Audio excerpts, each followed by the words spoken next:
This is Hoover Dam, not that Hoover Dam, begging the question, why name two different dams Hoover Dam? Hoover Dam is located in Westerville, Ohio, on Sunbury Road. It's fun to explore every once in a while. Something about walking around the bridge at night makes me feel like I'm on vacation near the beach. That is, when it doesn't smell like the sewer, which it does half the time. The massive amount of solid gray concrete and uniquely fresh-looking steel give off an intimidating calmness and serenity on most summer nights. It holds 20.8 billion gallons of water and has a surface area of 3,272 acres, or about 5 square miles. The park just past the reservoir is beautiful, but lacks any personality. It's like any other American nature park. 27-hole disc golf course, a small bird sanctuary, and an apple orchard, nothing much. Usually, someone out by the docks is fiddling with their yachts. It is a somewhat upscale area, although no one will admit that it is. They think that they're being modest, but really they're just being condescending. On an average night, you can see some people riding bikes or jogging across the bridge. Maybe a family out on a walk, maybe a couple on a date. But that's in the evening. In the wee hours of the morning, another scene can be witnessed, if you're very careful. There is some surveillance taking place on and around the bridge at this time. It's not just the cameras that overlook the middle of the dam. I'm not even sure if those are looking at civilians.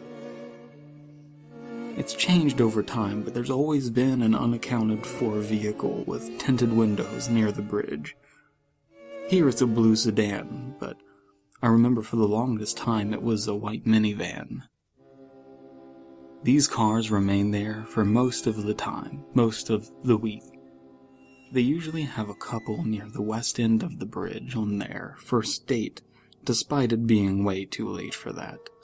Walking by them, you can hear a conversation about some restaurant called Pat's Diner, which is allegedly in the man's hometown, that has good food but is prone to giving people food poisoning.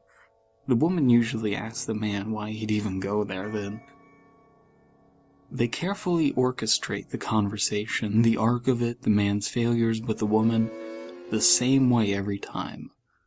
Unless they've seen you around the dam recently, in which case, the woman will just look away from you in disgust, and the man will smile at you.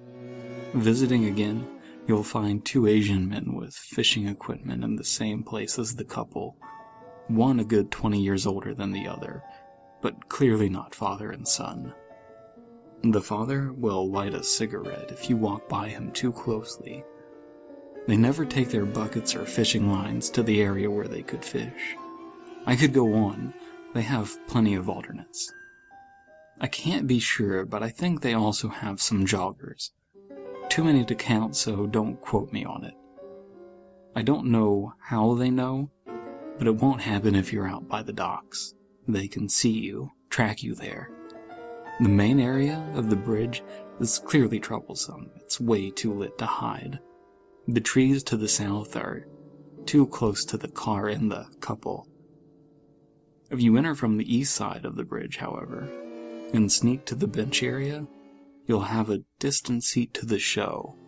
It only happens maybe once a week. Two people in white shirts and black pants quickly exit the doors and run down the adjacent stairs. They return up with a large black bag they presumably got from the room below. They unzip the bag directly under the surveillance camera. The bag stays open for no more than 10 seconds. Then they haul this bag down to the other side of the bridge, towards the vehicle. The vehicle leaves and the two people return to their post. I don't know what happens after this because then there's a full sweep of the area. I don't know what's in the bag or where whatever is in the bag keeps coming from. But I do know that they urgently want to take it away from Hoover Dam, and desperately want to keep us from knowing about it.